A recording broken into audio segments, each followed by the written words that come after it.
Non, rassurez-vous, cette vidéo n'a rien de cochon. Enfin, il est bien question d'un cochon, oui, mais c'est un vrai. L'animal, quoi. Je vous entends me dire, qu'est-ce qu'un cochon vient faire dans une vidéo d'histoire? Eh bien, attendez avant de juger. Il se pourrait bien que ce cochon ait joué un rôle fondamental dans l'histoire de France. Au XIIe siècle, les armures des combattants occidentaux évoluent. Le haubert monte vers le menton, le nasal du casque descend sur le nez, et rendent les chevaliers à peu près méconnaissables. Pour s'identifier entre amis et ennemis, ceux-ci prennent l'habitude de peindre des figures sur leurs boucliers. Quand ces figures restent constantes chez un même personnage, et qu'il commence à les transmettre à ses héritiers, on peut commencer à parler d'armoirie. Quelque part entre la fin du règne de Louis VII le Jeune et le début du règne de Philippe II Auguste, les rois de France adoptent l'écu d'azur orné de fleurs de lys, qui resteront les armes de la monarchie française jusqu'à sa chute. Mais derrière cette adoption se cache une histoire pas banale. Les raisons qui président à ce choix héraldique pourraient en effet découler d'un événement tout à la fois dramatique et un peu cocasse, celle d'une mort plutôt improbable. Nous sommes le 13 octobre 1131. Le jeune Philippe, 15 ans, fils aîné du roi de France Louis VI le Gros, traverse un faubourg de Paris à cheval avec quelques compagnons quand sa route croise celle d'un cochon qui se jette sous les pattes de sa monture. Surpris, l'animal panique, désarçonne son cavalier qui heurte une pierre au sol, puis s'écroule sur le malheureux qui l'écrase de tout son poids. Transporté dans une maison voisine, Philippe rend l'âme quelque part entre la tombée de la nuit et le jour suivant. Consternation dans le royaume. L'événement est un choc qui porte bien plus loin qu'un simple deuil royal. Les chroniqueurs qui rapportent l'incident qualifient le porc responsable de l'accident de véritable envoyé du diable, et ce n'est pas qu'une figure de style. La mort de Philippe, sous leur plume, n'est pas seulement malheureuse, ou dramatique, ou effroyable. Elle est décrite comme ignoble, honteuse, infâme. Aux yeux des contemporains, mourir par la faute d'un porc, bête impure par excellence, qui fouille la terre de son groin, qui joue le rôle d'éboueur dans les rues des villes, où elle se nourrit de déchets et d'excréments, est une véritable souillure qui jette l'opprobre sur la dynastie capétienne tout entière. C'est d'autant plus grave que Philippe n'est pas seulement le fils aîné du roi, et donc l'héritier présomptif au trône. Il est pleinement roi de France lui aussi. Il a été sacré à Reims 2 ans plus tôt, du vivant de son père, et apparaît déjà sur plusieurs actes de chancellerie en tant que Rex Junior. Or, la cérémonie du sacre, ce n'est pas simplement le couronnement du roi, c'est la manifestation d'une alliance particulière entre le ciel et le royaume de France.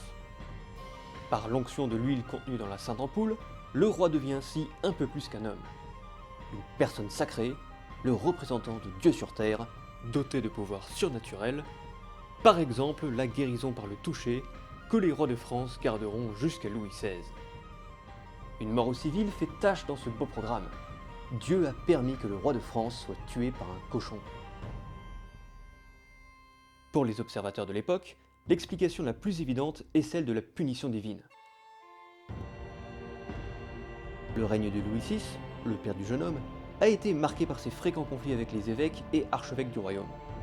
Son propre père, Philippe Ier, avait de son côté été excommunié plusieurs années pour une histoire d'adultère. Philippe le Jeune serait donc mort pour expier les péchés de son père et de son grand-père. C'est dans ce sens que se lisent les dernières années du règne de Louis VI. Jusqu'à sa mort 6 ans plus tard, le vieux roi multiplie les actes de piété, les pénitences et les donations généreuses aux églises. Pour la famille royale, cette condamnation divine est un camouflet dont elle se serait bien passée.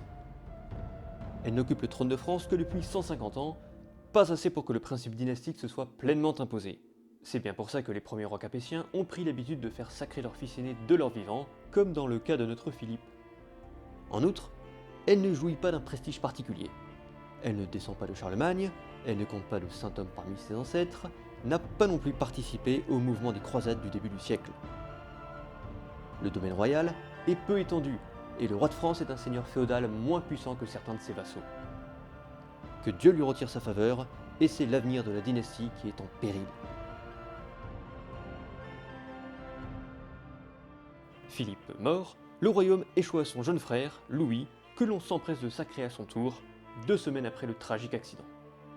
Profitant de la présence dans le royaume du pape Innocent II, venu au concile de Reims, on lui demande de conduire lui-même la cérémonie, un honneur auquel aucun roi de France n'avait eu droit depuis Pépin le Bref, 4 siècles plus tôt. Voilà qui semble de bon augure pour le futur règne. Pourtant, la Scoumoun ne semble pas vouloir lâcher la dynastie capétienne. En tant que fils cadet, Louis le Jeune n'était pas destiné à régner, mais avait été éduqué en vue d'une carrière ecclésiastique. Il a été très mal préparé à son métier de roi, et son règne est l'un des plus calamiteux de toute l'histoire de France. Incendie par ses troupes de l'église de Vitry-en-Perthois, où s'étaient réfugiés près d'un millier d'hommes, de femmes et d'enfants, querelle avec l'église sur la question de la nomination des évêques du royaume, qui conduit à son excommunication, échec flagrant de la deuxième croisade, que Louis avait menée en guise de pénitence, et qui n'aboutit à rien sinon unifier le monde musulman contre les royaumes chrétiens de Terre Sainte, et surtout, divorce avec Aliénor d'Aquitaine, qui ne lui a toujours pas donné de fils après 15 ans de mariage. Dans la foulée, Aliénor se remarie et apporte l'Aquitaine à son époux Henri II Plantagenet, comte d'Anjou, duc de Normandie et bientôt roi d'Angleterre. Une union bénie par le ciel, à contrario de celle du Capétien, puisqu'elle lui donne 8 enfants dont 5 fils. Depuis l'irruption du pourceau régicide, tout va de mal en pis dans le royaume. La réconciliation avec l'Église, les pénitences, le pèlerinage semblent avoir échoué à racheter la dynastie aux yeux de Dieu. C'est alors que le roi et son entourage auraient décidé d'un coup d'audace, placer le royaume sous la protection de la Vierge Marie. Au XIIe siècle, le culte marial est en plein essor et Louis VII est un fervent dévot. Élevé dans l'école de la cathédrale Notre-Dame à Paris, ne soutient-il pas que la Reine des Cieux lui a servi de mère? Lui qui ne devait pas régner, qui répète qu'il aurait préféré être moine plutôt que roi de France, n'a-t-il pas dit que Dieu lui avait confié le royaume à condition qu'il fasse de la Vierge la Reine de France? Sa première fille, née d'Aliénor en 1145, est d'ailleurs prénommée Marie, un prénom inusité chez les familles royales de l'époque.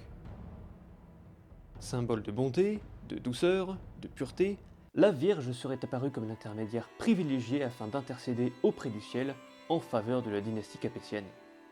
Après tout, raisonne-t-on, qu'est-ce que Dieu pourrait bien refuser à sa mère? En tous les cas, la dynastie s'empare alors des attributs iconographiques de la Vierge, qu'elle va peu à peu s'attribuer, jusqu'à les utiliser dans la composition des armoiries royales. La couleur bleue, couleur céleste, associée au monde du divin, et la fleur de lys, symbole tout à la fois de fécondité, de pureté et de souveraineté. De quoi laver enfin la dynastie de la souillure imprimée par le cochon diabolique. Et ça marche. Après 23 ans de règne et un troisième mariage, Louis VII est enfin béni d'un fils. Preuve que le monarque ne craint pas de tenter le sort, l'enfant est prénommé Philippe, comme son malheureux oncle décédé par la faute du porc diabolique. Sa naissance valide la stratégie d'appel à la Vierge et entérine l'adoption de l'écu d'azur semé de fleurs de lys, dont les représentations commencent à se multiplier sous son règne. Sous Charles V, quelques 200 ans plus tard, les lys sont finalement réduits au nombre de 3 afin d'évoquer la Sainte Trinité. Devenue un emblème purement monarchique, la fleur de lys a disparu depuis. Mais la couleur bleue est restée. Avec le temps, elle s'est imposée comme la couleur de la France par excellence. Sur le drapeau, les uniformes militaires et jusqu'aux tenues des équipes de sport.